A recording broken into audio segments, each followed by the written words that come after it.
High বন্ধুরা, আমি প্রিয়া। আজ তোমাদের করে দেখাবো সম্পূর্ণ নিরামিষ ছোলা দিয়ে কচুর শাকের রেসিপি। চলো এটা তৈরি করার জন্য সবার প্রথমে আমি কচুগুলোকে ভালো করে কেটে নিয়েছি। এগুলোকে আমি সিদ্ধ করে নিয়েছি। দেখো, আমি এটা প্রেসারে সিদ্ধ করেছি। আমি প্রেসারে নুন দিয়ে 5টা সিটি দিয়ে নিয়েছি। আমি এগুলো সিদ্ধ করে জল ঝরিয়ে রেখে দিচ্ছি। কড়াইতে সর্ষে তেল নিয়ে নিয়েছি। সর্ষের তেলটা ভালো করে আমি গরম করে নেব। সর্ষের তেলটা বেশি হয়েছে বলে একটু কমিয়েও নিয়েছি। এবার দিয়ে দিলাম তেজপাতা, শুকনো লঙ্কা ঝালের জন্য যতটা প্রয়োজন, আর দিয়ে দেবো 5 ফোড়ন। অবশ্যই 5 ফোড়ন ব্যবহার করবে, তাহলে টেস্টটা খুব ভালো আসবে।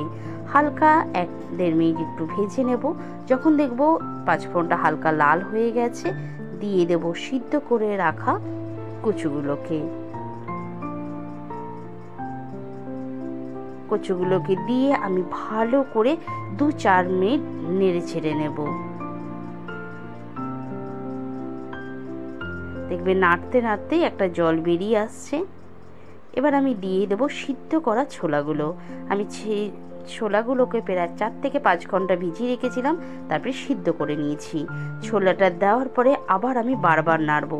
এইভাবে আমি প্রায় 15 থেকে 20 মিনিট ভালো করে নেড়ে নেব। দিয়ে দেব সামান্য একটু মিষ্টি, হলুদ, আর দিয়ে দেবো সামান্য একটু নুন। নুনটা বুঝে দেবে, কেন কচু যখন আমি সিদ্ধ করেছি তখনই কিন্তু আমি নুন দিয়েছিলাম। এবার এটাকে বারবার নেড়ে ছেড়ে নেব। দেখবে নাড়তে নাড়তে কি সুন্দর একটা মিহি ভাব চলে এসেছে, এবং কড়াই থেকেও দেখবে ছেড়ে গেছে। চেপে চেপে ভালো করে বারবার নেড়ে ছেড়ে নেব। দেখো আমাদের কত সুন্দর, জলটাও শুকিয়ে গেছে কচুর গা থেকে, শুকনো হয়ে গেছে এবং কড়াই থেকেও ছেড়ে গেছে। আর কয়েকবার নেড়ে নিচ্ছি, আর কালারটা দেখো কত সুন্দর এসেছে। দেখবে একটা ভালো ব্রাউন কালার আসবে, তখনই বুঝবে যে আমাদের কচুটা ভালো করে কষানো হয়েছে। তোমরা বুঝতেই পারছো। একটু নেড়ে ছেড়ে আমি এটা নামিয়ে দেব।